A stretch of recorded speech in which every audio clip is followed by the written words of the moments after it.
그래서 22절 보실까요? 자, 앞에 화면에 있으니까 우리 같이 읽으실까요? 야곱이 시작. 야곱이 자기 깨어있는데 여호와께서 과연 여기 계시거늘 내가 알지 못하였도다.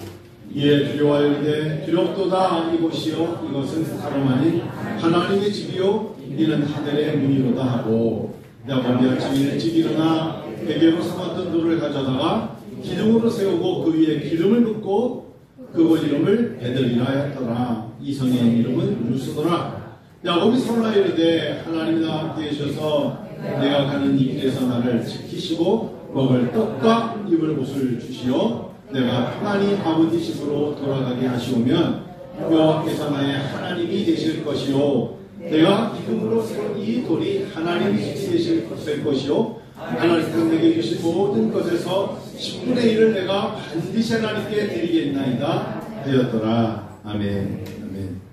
야곱 파란만장 인생 주인공 야곱입니다. 여러분, 오늘 제가 제목을 정했는데 지치고 힘들 때 극복하는 신앙인. 고아웃. 고아웃이라는 단어 낯설죠. 사실 예전에는 다 번아웃 아니면 뭐 이런 번아웃이나 매너리즘 이런 단어를 많이 썼는데, 요즘에 네이버 지식사전에 보면 미국 사람들이 많이 쓰는 단어가 번아웃보다 고아웃이 많아요. 그럼 번아웃과 고아웃 뭐가 다르냐? 그러다가 영국 사람들은 이거를 브라운아웃이라고 합니다. 뭐가 다른지는 조금 논해 보면, 번아웃은 이겁니다. 일은 잘하는데 일이 너무 많은 사람이 있죠. 일은 20역 명함이 34개 갖고 다니시는 분이 있어요.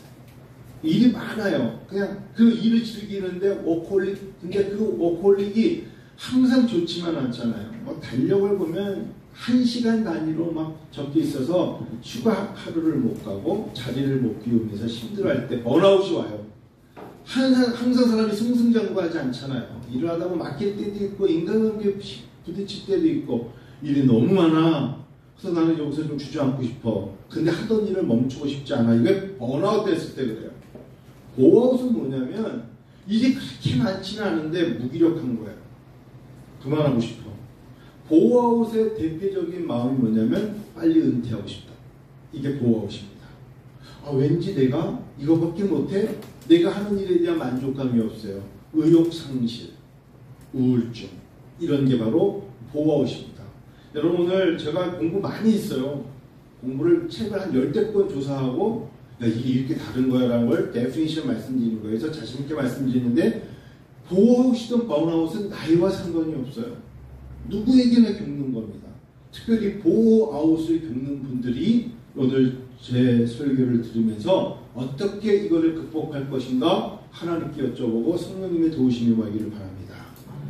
내일 또 똑같은 일을 또 해? 안 하고 싶어. 고아웃입니다. 이걸 한다고 내가 이렇게 뭐 갑작스럽게 뭐 벼락부자가 되는 것도 아니고 출세하는 것도 아닌데, 그냥 때리칠까? 축구 선수가 야구하고 싶고, 야구 선수가 농구하고 싶고, 자기가 그것 때문에 흘린 땀을 생각하지 않고 갑자기 내가 다른 걸 하고 싶으면 더 즐거울 것 같은 느낌을 갖는 게 고아웃입니다. 번아웃도 좀 달라요. 브라운아웃은 뭐냐? 예를 들면 이런 겁니다. 정멸등이 깜빡깜빡 서서히 빛을 잃어가는 겁니다. 버리자니 안 되고 꺼버릴 수도 없고 있어야 되는데 점점 그 기능이 약해지는 것을 본인이 아는 거예요. 육신도 마찬가지예요. 내가 이렇게 건강을 잃었지? 걷는데 내가 날아다니는 것 같아? 근데 다리에 힘이 없지? 브라운아웃입니다. 직장에서도 앉아있는데 그 사람 밑에 앉는 사람들이 전화 한 통이 안 와. 그 사람에 대한 존재감을 못 느끼는 거예요. 브라운아웃입니다. 큰 회사 다니니까 그렇지. 그런 거 말고 그 사람이 뻔히 있는데 느낌이 없고 그 사람에 대한 관심과 존재감에 대해서 말해주지 않을 때. 요즘 안색이 별로 안 좋으신데요. 이건 아주 감기 좋은 거야. 안색 얘기 나올 정도면. 그런데 그 사람 요즘 어디 때? 몰라줄 때 브라운아웃이랍니다. 우리가 성경을 보면서 깜짝 놀란 게, 성경에는 그런데 이 모든 것을 다 겪고 있는 사람들의 이야기였습니다. 다윗을 보십시오. 여러분, 사람이 가장 살면서 불행한 게 뭔지 아십니까? 자녀로부터 모욕감을 당할 때입니다. 아들 압살롬이 아버지를 죽이겠대요. 그게 하나님의 마음에 합한 사람 다윗이 겪었던 어려움입니다. 아버지를 죽일 거야. 내가 상수리 나무에 목이 걸려 죽는 한이 있더라도 아버지를 죽일 거야. 아들의 배신을 통한 아버지로서 살아온 아무리 사람들이 인정을 해도 다윗은 좌절했어요. 시편 기자 시편을 통하여서 아들이 적군이 왜 그렇게 많은지요. 아들과 함께 모함을 한 사람이 왜 그렇게 많은지요. 두 번째 부인이 미갈입니다. 나가가지고 골리앗과 싸워서 너무너무 잘 싸웠다고 사울 왕, 1대 왕이었던 사울이 야, 얘 괜찮다. 자기 딸 미갈을 통해 가지고 왕을 세웠는데 이제는 장인이 죽이려고 해요. 창을 던지고 아들이 죽이려고 그러고 장인이 죽이려고 그러고 정말 이거보다 더 인생에서 좌절감이 있을까요? 그게 다윗입니다. 그런데 본인은 왕입니다. 영광의 왕이 유신호라고 말하지만 본인이 왕입니다. 자기는 왕이지만 사망이 자기를 죽이려고 들 때에 다윗은 어떻게 견주하십니까? 나의 영혼이 잠잠히 하나님만 바라보시오. 나의 구원이 그에게서 나는도다. 주의 인자하심이 생명보다 나음으로 내 영혼이 주님을 찬양하나이다. 나의 힘이 되신 여호와여, 내가 주님을 사랑합니다. 결국은 환경에서 이기지 못하고 하나님만이 나의 신이세요. 사슴이 신의 문을 찾기에 갈급한 같이 내 영혼이 주를 찾기에 갈급합니다. 사람들이 하는 말이 네 하나님이 어디 있느냐 하니 내 눈물이 떨어져서 내 음식이 되었습니다. 자기 자신에게 말하는 겁니다. 내 영혼아, 어찌하여 낭망하며 지나 내 속에서 불안해하는고. 다윗아, 스스로 하나님을 바라라. 그 얼굴에 도우심을 인하여 내가 오히려 찬송해야 되지 않겠니? 굉장한 번아웃과 고아웃을 통해서 다윗이 이기려는 힘을 하나님께 찾고 있기에 하나님은 역시 내 마음에 합한 자라고 다윗을 말했습니다. 둘째 아들이었습니다. 쌍둥이였습니다. 발꿈치를 잡고 나왔던 야곱입니다. 태어날 때 그렇게 제가 태어나고 싶어서가 아닌데 아버지를 통해서 이삭을 통해서 태어난 이 아들 야곱입니다. 사실 야곱이 복이라는 단어를 가지고 살아가지만 야곱처럼 파란만장한 인생을 사는 사람은 없습니다. 참 힘듭니다. 77년 동안 71세가 될 때까지 그는 계속 도망다녀야 되는 인생이었어요. 형 에서가 400명을 데리고 죽이러 갈 때도 계속 도망쳤습니다. 야곱은 특별히 4명의 여자를 데리고 도망갑니다. 레아와 라헬이라는 두 아내와 두 딸을 데리고 무서워서 도망쳤습니다. 그런데 아버지가 그랬습니다. 어머니가 그랬습니다. 너 삼촌집 라반에 가면 그래도 피할 곳이 있어. 거기서 10번이나 삼촌한테 사기를 당합니다. 요번에 이렇게 하면 이렇게 줄게. 한 번 또 이렇게 해줄게. 염려하지 마. 네가 나가서 일하면 내가 이만한 삽을 줄게. 2번 그렇게 10번이나. 야곱은 계속 삼촌한테 속임당하는 거예요. 몇 년? 20년 동안이라.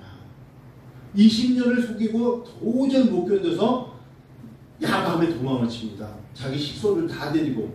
근데 이 라반이라는 삼촌은 사흘 동안이나 자기 조카 야곱이 도망친 것도 몰랐어요. 그가 도망친 거지 삼촌 안녕히 계세요 저 떠나요 이거 아니었어요. 도망치고 도망쳤던 나이가 77세가 된 거예요. 나이 많이 먹었어요 야곱이. 그러면 자기가 12아들들을 가지고 있을 때 이 아들들이 건강하게 잘 지낼 줄 알았는데 13명 아닙니까? 결국은 아들들이 이제 서로 죽이고 속이고 서로가 형제를 갖다가 특별히 요셉을 갖다가 팔아넘기는 그런 아픔을 다 겪은 사람이 바로 야곱이에요. 그런데 야곱이 어떻게 야곱의 축복이라는 이야기를 가질 수 있느냐? 오늘 본문에 야곱이 너무 힘드니까 어려움 속에서 꿈에서 하나님을 만났던 이때를 평생 그가 잊지 못합니다. 하나님이 과연 여기 계시거늘 내가 알지 못하였구나 라고 말하면서 야곱이 아침에 일찍 일어나 베개로 삼았던 돌을 가져다가 기둥 세우고 베델리를 하면서 야곱이 하나님 앞에 서원을 합니다. 여러분 20절 한번 열어보세요. 20절 같이 한번 읽어요. 20절 시작. 야곱이 서원하여 이르되 하나님이 나와 함께 계셔서 내가 가는 이 길에서 나를 지키시고 먹을 떡과 입을 옷을 주신다는 거예요. 야곱은 확고한 게 뭐냐? 어떠한 환경이 있어 하나님 나를 버리지 않는다. 여러분 의식주잖아요. 자기가 돌로 삼았던 것으로 베델 삼았던 것은 주고요. 먹을 떡과 옷을 주신다는 겁니다. 하나님과 자기의 관계에서 약속을 한 거예요. 21절이고요. 20절 시작. 내가 하나님 아버지 집으로 돌아오게 하시오면 여호와께 나의 하나님이 되실 것이요. 목표가 있었어요. 힘들지만 나는 다시 내 고향으로 돌아갑니다. 우리의 고향은 하나님 나라잖아요. 우리는 가야 될 곳이 있고 우리의 목표가 있어요. 우리에게는 신앙이 있고 우리에게는 영원한 천국이 있어요. 우리는 똑같이 번아웃과 보아웃이라는 이야기를 겪지만 사실상 우리에게는 우리의 목표가 있어요.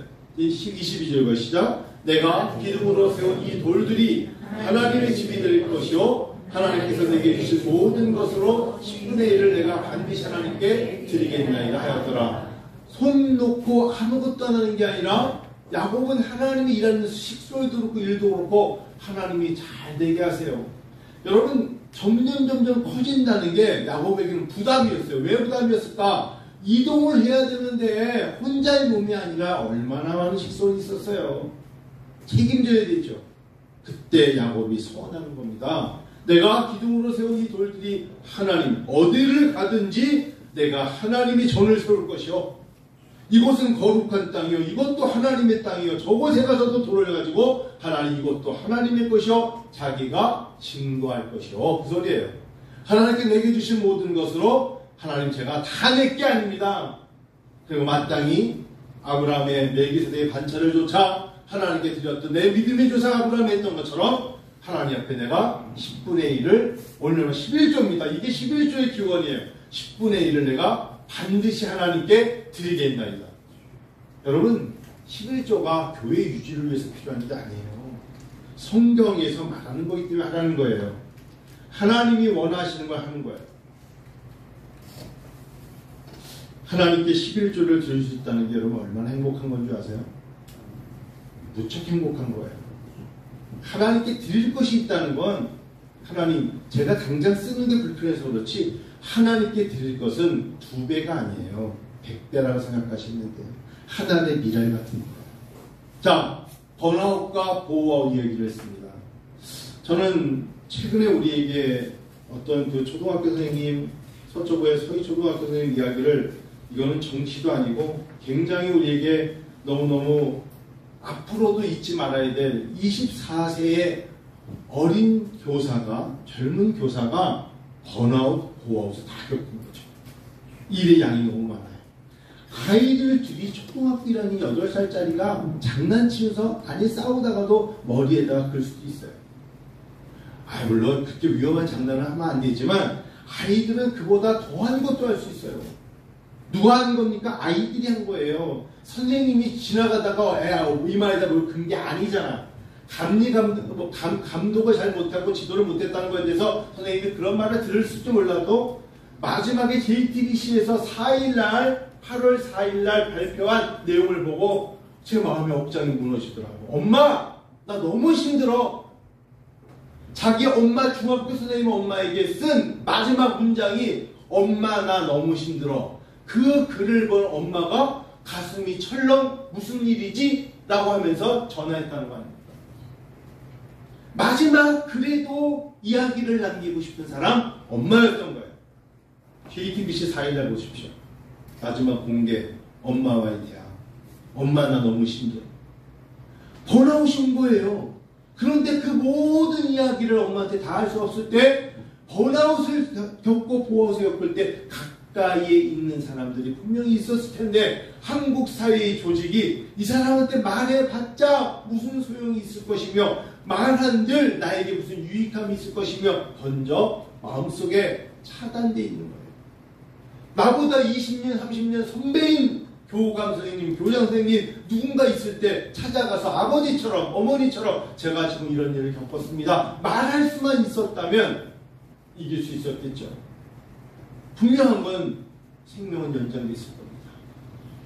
제가 예배 전에 시연자매한테 물어본 것처럼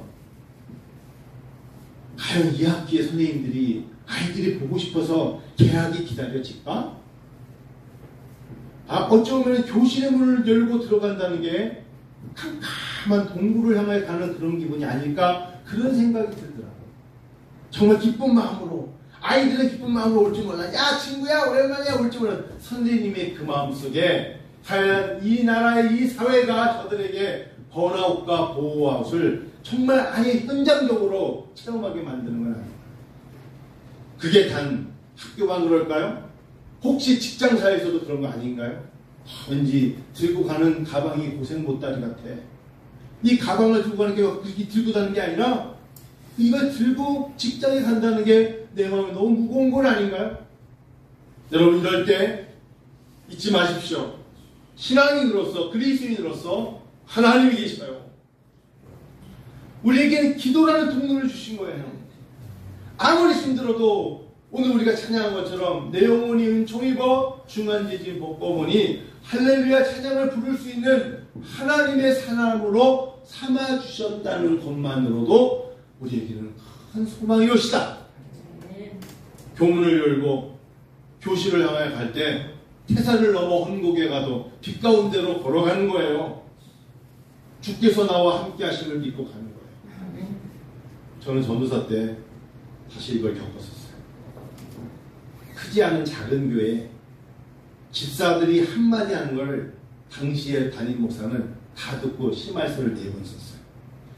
내가 뭘 잘못했는지 모르지만 그들이 바라보는 각도에 아이 젊은 전도사가 그럴 수 있죠. 이게 아니라 매번 불려가서 심할서에 마지막 협박을 당하는데 너 그렇게 하면 우리 교단에 못 나와. 내가 너 못 있게 할 거야. 마지막에는 뭘 잘못했는지 모르는데 내 눈에 흙이 들어가도 넌 우리 학교 교수 못해. 라는 얘기까지 들었어요. 뭘 잘못한 거야? 한 번 겪었었어요. 그때 제가 야 이게 내가 이 길이 아닌가 보다. 낙심과 낭망에 혼자 엘리베이터 앞에서 운 적이 있었어요. 근데 그게 이번에 초등학교 선생님 자살 사건을 보면서 저도 모르게 갑자기 트라우마쯤 나오면서 차를 몰고 찾아가고 싶더라고요. 당신이 나에게 예전에 그랬다고. 당신은 기억 못하죠? 나는 지금도 기억합니다. 뭐 이런 생각이 있잖아요. 진짜 그 근처도 가고 싶잖아요. 그 사람과 똑같은 소을 가진 사람을 만나고 싶잖아요. 그런 마음이 저에게 있었어요. 그러니 24살의 교사를 볼 때 얼마나 힘들었을까. 그 어린 선생님이 1학년 담임을 2번 맡으면서 부푼 꿈을 가지고 왔는데 계속해서 너 교사 못하게 할 거야 라는 마지막에 그 협박은 얼마나 컸을까. 내가 누군데 별것도 아닌 게 나는 누군데 이 얼마나 어처구니는 그 젊은 나이에 그래 네가 뭔데 이러면 되는데 그러기엔 너무나 어린 거예요. 나도 아버지가 있고 어머니가 있어. 당신이 나를 갖다가 이렇게 진드러 속에 나 아버지한테 잃을 거야. 이러면 얼마나 순진해. 어? 유신이 아마 그럴지 몰라. 나 목사한테 잃을 거야. 그러면 이게 되는 건데 그러지 못하는 거야. 여러분 이게 보호아웃이 오는 겁니다. 내가 내일 또 교실의 문을 열고 갔을 때 내가 혹시나 핸드폰을 봤는데 그 학부모가 또 전화가 오면 어떡하지? 문자가 오면 어떡하지? 그 심정에 태도를 못하는 거죠. 여러분 이게 번아웃이 오는 거예요. 내가 목회자인데 이번 주에 애들 앞에서 설교를 할 때 다리가 떨리는 거야. 설교가 자신을 떨리는 게 아니야. 나를 쳐다보고 있는 그 자리에 교회 학교 선생님의 엄마가 팔짱을 끼고 비웃고 있는 모습에 도저히 설교를 못할 때가 있었다고. 저 여자는 왜 나한테 이럴까? 제가 간증을 할 때 큰 죄를 저질렀어요. 미국 타고 비행기가 떠날 때 김포공항에서 저 집사는 죽어야 돼 그랬어요. 근데 미국 가서 몇 년 있었는데 그 여자가 죽었어요. 정말 젊었고 큰 애가 그때 6살밖에 안 됐어요. 그래서 내가 큰 죄를 저질렀구나. 유학을 마치고 왔는데 아들 둘이 있었는데 그 아이들은 그것도 모르고 목사님 안녕하세요 라고 인사를 하는데 눈물을 흘렸어요. 제가. 야 내가 그 마음 갖지 말았습니다. 그랬던 적이 있어요. 근데 왜 그렇게 상대방에게 큰 상처를 줘야만 사람들은 자기들의 스트레스를 이길 수 있을까요? 성도 여러분 가만히 보세요. 누구나 다 번아웃이 있어요. 20대는 없는 것 같아요? 누구나 다 보아웃이 있어요. 무기력해요. 의욕이 상실됐어요. 그래서 제가 한번 이 보아웃이라는 단어가 왔을 때 사람의 세 가지가 나타납니다. 의욕 상실, 의미 상실, 기력 상실이랍니다. 혹시 오늘도 내일 당장 월요일인데 직장, 사업장, 일터에 일하고 싶지 않은 의욕이 상실되면 말씀드렸던 은퇴하고 싶은 거예요. 옮기고 싶은 거예요. 더 이상 거기 가고 싶지 않은 거예요. 두 번째, 의미 상실이에요. 지금 내가 하는 일, 다른 일 더 나을 것 같아. 의미를 상실하는 거예요. 근데 그건 아무나 할 수 있는 게 아니라 당신만 할 수 있는 거야. 우리는 다 하는데 본인이 의미를 상실하면 헤어나올 출구가 없어요. 세 번째, 기력 상실이에요. 나도 모르게 왜 이렇게 내가 육체적 힘이 들지? 자꾸 주저앉지 내가? 라고 말하는 거예요. 걸을 힘이 없어. 그랬더니 지금 우리 이쪽에 계신 어떤 집사님이 세 개 다 내가 요즘 겪고 있는 건데 그런 얼굴 표정인데 그러면 담임 목사님 제가 지난 목요일날 목요일 때 제가 내가 보호하고 싶다. 그래서 일을 많이 하지 말고 여러분 양으로 가지 말고 진으로 가야 돼요. 책을 10권 놓지 말고 책 다 밀어버리고 발로 차버리고 시집하는 거 이거. 기도 많이 하려 하지 말고 그냥 하나님 사랑해요. 그냥 왔다 갔다 하면서 주님 사랑해요. 간단한 기도에 의무적으로 규칙적인 시간에 매이지 말고 내가 기도하고 싶을 때 기도하는 거예요. 인생에 누구나 온다는 거예요. 누구에게만 오는 게 아니에요. 주중에 양산도서관에 가서 책 한 권을 손에 쥐었어요. 손흥민의 아버지 손웅정 씨가 쓴 모든 것은 기본에서 시작된다. 아시죠? 오늘날 세계적인 스타 플레이어 아닙니까? 손흥민 같은 한 사람이 대한민국에 있다는 것만으로도 한국 축구가 위상이 굉장히 높아지는 거예요. 손흥민이 벤치를 지키던데 벤치를 지키던 데가 누구나 있죠. 하루아침에 스타가 되는 거 아닙니까? 아버지와 아들이 아무리 벤치를 지키고 선수로서 뛰지 못할 때도 운동량은 꼭 집었다. 아버지의 이야기입니다. 아무리 네가 오늘 선수를 못 뛰어도 운동량을 채워라. 지금 기회가 안 생기면 기회가 올 때를 기다리면서 열심히 해야 된다. 춘천의 공기천에서 하루에 1000개 이상을 휘술 준비하며 아버지가 아들에게 손흥민 너 아들 너만의 존을 만들어라. 무슨 소리예요? 여기서 차면 축구 운동장 크기 똑같으니까 네가 딱 잘 찰 수 있는 손흥민 존을 만들어라. 여기서 차면 99% 들어가는 거야. 가마 차던 그냥 차던 그 연습을 하루에 1000개씩 시켰다. 제가 책을 보면서 적었어요. 겸손하라 하더라. 내게 주어진 모든 것들은 다 너의 것이다. 것이 아니다. 너 거 아니야. 감사하라. 세상은 감사하는 자의 것이다. 삶을 멀리 가라. 욕심버리고 마음을 변화된다. 이 손흥민 아버지 축구 지도자로서 지금 이 손종웅이라는 감독 삶의 본질 모든 것은 기본에서 시작된다. 근데 왜 그렇게 썼는가? 서두에 나처럼 하면 생명이 짧기 때문에 나처럼 하면 안 된다. 아버지는 솔직히 먼저 고백한 겁니다. 아들아 나도 축구선수였지만 나처럼 하면 안 된다. 그래서 자기가 내가 직접 교육해야겠다. 기본기의 중요성을 강조했다. 맨 마지막에 저는 손흥민 아들이 아버지의 책에 쓴 마지막 줄이 제일 기억이 나요. 저의 축구는 온전히 아버지의 작품입니다. 저의 축구는 온전히 아버지의 작품입니다. 멋있죠? 멋있어요. 하나님께서 우리에게 우리의 모든 작품은 사실은 하나님이시거든요. 하나님이 우리를 작품시키는 건데 우리가 지금 신앙의 기본기에서 벗어나면 안 돼요. 번아웃도 오고 보아웃도 옵니다. 삶이 지치고 피곤합니다. 그래요. 의미도 상실되고 기력도 없고요. 의욕도 없어요. 그럴 때 다시금 기본기는 뭘까요? 하나님 사랑하는 거예요. 하나님 찬양하는 거예요. 많은 시간을 투자하지 않더라도 하나님과 교통교제에 기도하는 거예요. 내가 사람들에게 이만큼 한다는 거 보이지 않아도 괜찮아요. 저는 다음 주 한 주 농땡이를 칠 거예요. 담임 목사로서 그냥 농팽이가 될 겁니다. 목사님 어디 계세요? 몰라. 어딘지 어디 숨어 있을 거야. 제가 혹시 슬리퍼 질질 신고 반바지 입고 다닌다고 목사님이 왜 저렇게 다녀? 괜찮아요. 나도 좀 그러고 싶어요. 제가 우리 한 교수님한테 낙하 좀 달랐어요. 낙하를 해서 직접 합격한 낙하가 돼서 교회 전체에 낙서하고 싶었어요. 응? 지저스 러브스 유 이런 거 쓴 게 아니에요. 예수 안 믿는 나쁜 놈 새끼들 다 죽어라! 뭐 그런 거 쓰고 싶었어요, 진짜. 응? 나만 뭐 서현동 뭐 그런 뭐 신림동 칼부리 그냥 글을 쓰고 싶었어요. 저 요양은 나쁜 새끼죠! 뭐 없어져야 돼, 나온! 뭐 이러면서 진짜 쓰고 싶었어요. 그 낙하를 갖다가 학교 가서 30개 가져다가 이거 가지고 미술관 들어가고 낙하시는 잘해야겠다. 깨끗이 해놨어요. 무엇인가 반항아가 되고 싶은 마음이 인생에 있습니다. 절제하는 거죠.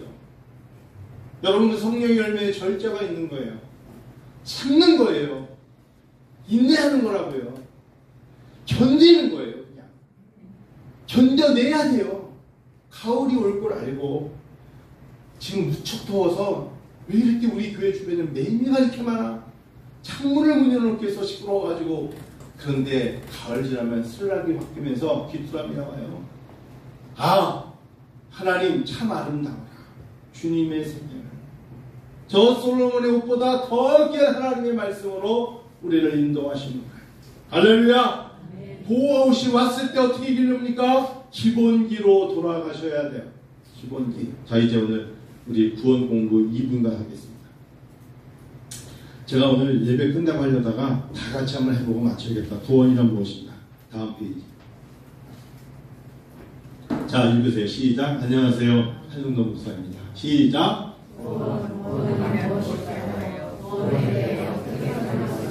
여러분 누군가에게 구원을 어떻게 설명하실 겁니까? 구원받았다는 말을 많이 하지만 구원을 어떻게 설명할 거예요? 자녀들에게. 또 이거요. 시작.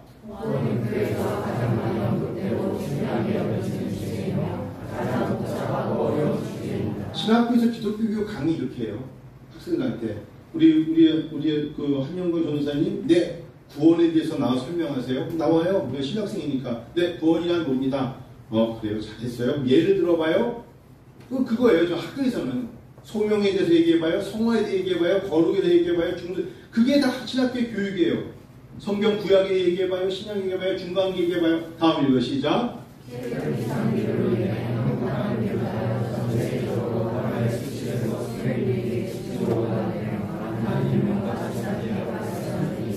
저기 허베이성 중국에 150년 만에 비 온 거 봤어요? 제가 중국에 정상적으로 했는데 150년 만에 비가 왔는데 어느 정도 왔냐. 난 중국은 비만 오면 그럴 줄 알았어.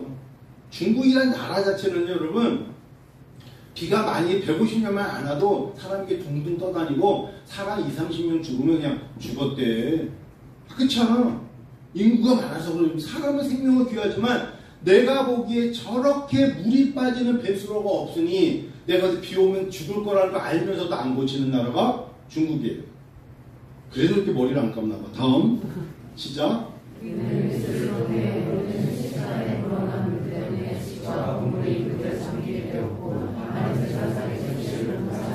우리 봤죠? 분명히 중국 사람들도 비가 많이 오면 홍수난다는 거 봤고 우리도 올여름에 이제는 안전 불감.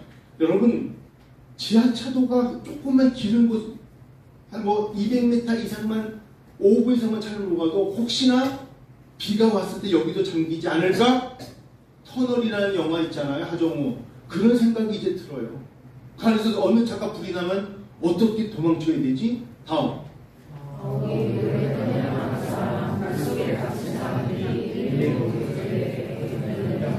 제가 최근 일을 갖고 쓴 겁니다. 다음.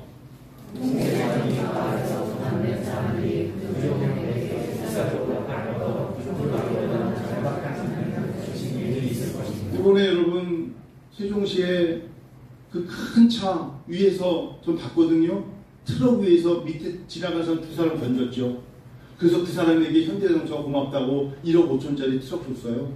그 사람은 차가 크니까 위에 올라가가지고 밑에서 보니까 사람이 떠내려가는 걸 손 내가지고 건져줬잖아. 못 보셨어요? 두 사람 살렸어요. 그 큰 트럭에서. 그 트럭 하나가 2억 정도 한답니다. 차가 물에 잠겼잖아요. 현대에서 너무 장한 사람이라고 트럭 사줬어요.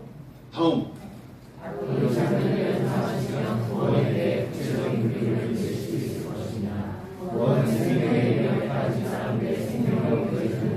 여러분, 생명 구하는 게 구원이에요. 읽어요. 시작.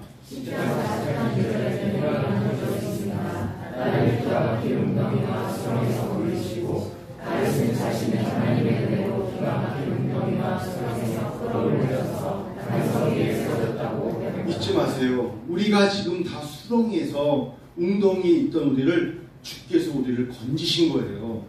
얘는 왜 건지고 나는 안 건집니까? 그게 하나님의 주권이에요. 건지셔서 예배드리게 하시는 거예요. 다음.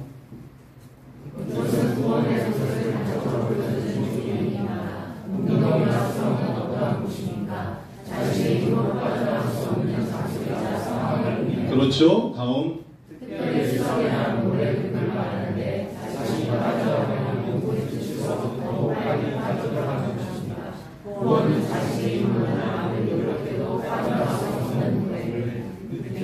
물에 빠진 사람처럼 생명의 위험에서 처한 사람이 본인의 의지나 노력, 힘이 아닌 누군가가 도움으로 생명을 건지게 되는 사건을 말합니다. 구원은 내 스스로 절대 못 이룹니다.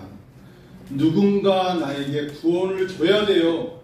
십자가의 예수 그리스도의 구원이 없이는, 그분의 피 흘림이 없으면 우리는 구원받을 수 없고, 두렵고 떨림으로 마지막 순간까지 그분이 우리를 성령으로 끌어가지지 않으면 마지막 죽을 때 예수를 나의 구주라고 말하잖아요.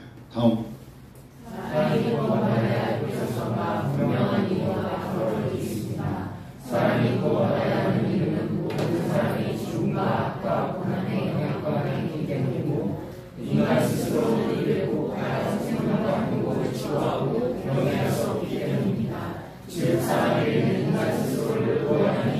이제 믿음의 고백이 필요해요. 이 부분도 이렇습니다. 같이 읽으시죠. 구원의 또 다른 표현은 새로운 탄생입니다. 예수 그리스도의 표적을 보고 찾아온 니고데모에게 예수님께서는 사람이 거듭나야 하나님 나라를 볼 수 있다고 말씀하셨어요. 우리가 거듭나야 돼요. 그래서요, 아무리 사람이 지치고 힘들어도 우리가 거듭난 자는 갈라요. 읽으세요. 시작. 사람은 구원받음으로 새로운 탄생을 경험하게 됩니다. 그렇다면 어떻게 구원을 얻을 수 있습니까? 다음은요. 시작. 요한복음 1장 12절 13절에는 영접하셔야 됩니다. 곧 그 이름을 믿으셔야 돼요. 하나님의 자녀가 되는 권세를 주셨다고 말씀합니다. 성경은 구원의 열쇠가 오직 예수 그리스도라는 이름 안에 있다고 말해요. 마지막까지 그 이름을 믿고 영접하고 견뎌야 돼요. 시작. 그 이름을 믿고 영접하는 자에게만 하나님의 자녀가 되는 권세를 주십니다. 인간이 구원을 얻기 위해서는 자신이 죄인임을 인정하고 자백하고 예수님이 나의 구주심을 믿고 고백하면 구원을 얻을 수 있을까? 멈춰요. 자, 그래서 교만하면 안 돼요. 자기 힘을, 자기 지식을, 권력을 믿는 사람들이 예수 그리스도를 의지하겠습니까? 그곳에 구원이 있겠어요? 없겠죠. 이제 마지막에 읽고 마칩니다. 같이 읽을까요? 은배성도 여러분, 2024년 8월 여러분 예수 이름을 100% 믿으셔야 돼요. 아멘. 아무리 지치고 힘들다고 생명을 멈추거나 주님을 떠나면 안 돼요. 그 다음에 믿고 예수님을 주인으로 100% 영접하는 자에게만 하나님의 자녀가 되는 권세를 주십니다. 당신은 구원의 확신이 있으시죠? 대답하세요. 정말 있으시죠? 힘들고 지치다고 생명을 끊거나 떠나시면 안 됩니다. 교회가 왜 이 모양이냐고 주님을 떠나시면 안 됩니다. 2000년 전 갈보리 언덕의 예수님은 더 어려움 속에서도 우리에게 끝까지 이 말씀을 통해서 거듭나고 하나님 나라의 자녀가 되기를 원하셨습니다. 100% 그 이름을 믿으세요. 가난해도 믿으세요. 아까 예수로 말한 것처럼 어느 순간에 의욕이 상실되고 무기력해도 예수를 믿으셔야 돼요. 거기에 생명이 있고 소망이 있어요. 그리고 그분을 영접하세요. 다른 건 다 떠나도 주여 내 안에 들어와 주시옵소서. 주 예수여, 예수로만, 예수 안에서 예수님으로부터, 그걸 우리는 성령이라고 말합니다. 성령의 도우심으로, 보혜사 성령님으로 나는 할 수 있고 내가 세상을 이길 수 있고 감당할 수 있습니다. 외치세요. 오직 예수로만 감당할 수 있다. 예수로만 내가 해낼 수 있고 할 수 있고 감당할 수 있다. 나는 하나님의 자녀입니다. 나는 구원받았습니다. 아멘. 하나님이 번아웃, 고아웃, 브라운아웃 다 이기게 하실 줄로 믿습니다. 기도하십니다.